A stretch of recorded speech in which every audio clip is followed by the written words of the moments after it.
Hi అండి, welcome to lovely Lasya. ఎలా ఉన్నారు అందరూ? మేమైతే చాలా బాగున్నాము. మేము మా అమ్మ వాళ్ళ ఇంటికి వచ్చామండి. మా అమ్మ వాళ్ళది ఇలస్ట్రం చూడండి. మా అమ్మ వాళ్ళది పొలాల్లో ఉన్నట్టు ఉంటుంది ఇల్లు. చాలా బాగుంటుంది. వీవ్ అంతా కూడా పచ్చని పొలాల మధ్యలో ఉంటుంది. చూడడానికి చాలా బాగుంటుంది. ఉండడానికి కూడా చాలా ప్రశాంతంగా ఉంటుంది. మా పిల్లలకి కానీ మా చెల్లి వాళ్ళ పిల్లలకి కానీ ఇక్కడ రావడం అంటే చాలా ఇష్టం. కోర్స్ ఏ పిల్లలకైనా అమ్మమ్మ వాళ్ళ ఇంటికి రావడం ఇష్టం ఉంటుందండి. కాకపోతే ఇక్కడ బయట స్పేస్ అది బాగా ఎక్కువగా ఉంటుంది. దానివల్ల మా పిల్లలు ఇంకా ఇష్టపడతారు. మా తమ్ముడు కూడా వాళ్ళు ఏదంటే అది తీసుకొచ్చిస్తాడు. అందుకే అమ్మమ్మ వాళ్ళ ఇల్లు, అమ్మమ్మ 2 days స్కూల్ హాలిడేస్ వస్తే అమ్మమ్మ వాళ్ళ ఇంటికి వెళ్దామని మారం చేస్తారు మా పిల్లలు అయితేనే. ఇంకా లేవలేదు, ఇప్పుడే లేస్తున్నారు పిల్లలు. లేచి బయటకు వస్తున్నారు. అదిగోండి లవ్లీ లాస్య వచ్చింది. మా చెల్లి వాళ్ళ బాబు, మా బాబు హాయ్ చెప్తున్నారు. హాయ్, రండి లోపలికి వెళ్దాము. మా చెల్లి వాళ్ళ పాప చాలా ఇంట్రెస్టింగ్గా టీవీ చూస్తుంది. మా అమ్మ ఇవాళ ఏం బ్రేక్ఫాస్ట్ చేస్తుందో చూడాలి. పిల్లలు వచ్చారు కదా, ఏదో స్పెషల్ చేస్తుంది అనుకుంటున్నాను. రండి వంటగదిలోకి వెళ్ళి చూద్దాం. మైసూర్ బజ్జీ మా బాబుకి చాలా ఇష్టం. మైసూర్ బజ్జీ అంటే దానికోసం అమ్మ మైసూర్ బజ్జీ ప్రిపేర్ చేస్తుంది.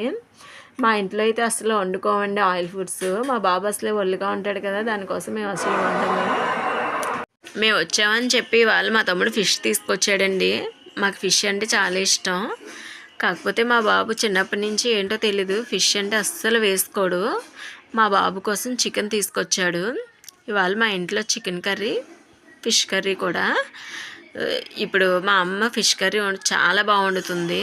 ఫిష్ కర్రీ కోసం ఆనియన్స్ అవి ప్రిపేర్ చేసుకుంటుంది. ఇవైతే చికెన్ కర్రీ కోసం. ఫిష్ కర్రీకి మసాలా పెట్టింది, మసాలా వేపుతుంది. ఫిష్ కర్రీ మా అమ్మకే వదిలేస్తాము, మా అమ్మ బాగా వండుతుంది. చికెన్ కర్రీ అయితే నేను వండుతానండి. చికెన్ కర్రీ కోసం ప్యాన్ పెట్టాను. ఆనియన్స్ అవి వేపి చికెన్ కర్రీ ప్రిపేర్ చేయాలి. ఇంకా ఫిష్ కర్రీ అవుతుంది. ఇవాళ ఏంటంటే వంటలు కూడా చాలా తొందరగా అయిపోవాలి, లేదంటే మా పిల్లలకి చాలా తొందరగా ఆకలేసేస్తుంది. ఇవాళ వంటగది చుట్టూనే తిరుగుతూ ఉంటారు. వంటగదిలోంచి వచ్చి స్మెల్స్కి ఆకలేస్తుంది అని అలా తిరుగుతూనే ఉంటారు. చాలా తొందరగా అయిపోవాలి వంట. ఫిష్ కర్రీ అయిపోవచ్చింది, ఇంకా చికెన్ కర్రీ పక్కన అవుతూ ఉంది. ఇవాళ మా బాబు అయితే టిఫిన్ కూడా సరిగ్గా చేయలేదు. మామ చికెన్ తీసుకొచ్చాడు కదా, వంట అయిన తర్వాత తింటానని చెప్పాడు. దానికోసమని వెయిట్ చేస్తూ ఉన్నాడు. టీవీ చూస్తున్నాడు హాల్లో కూర్చొని. మా పాప అయితే అటు ఇటు తెగ తిరిగేస్తుంది, అమ్మ అయ్యిందా అని.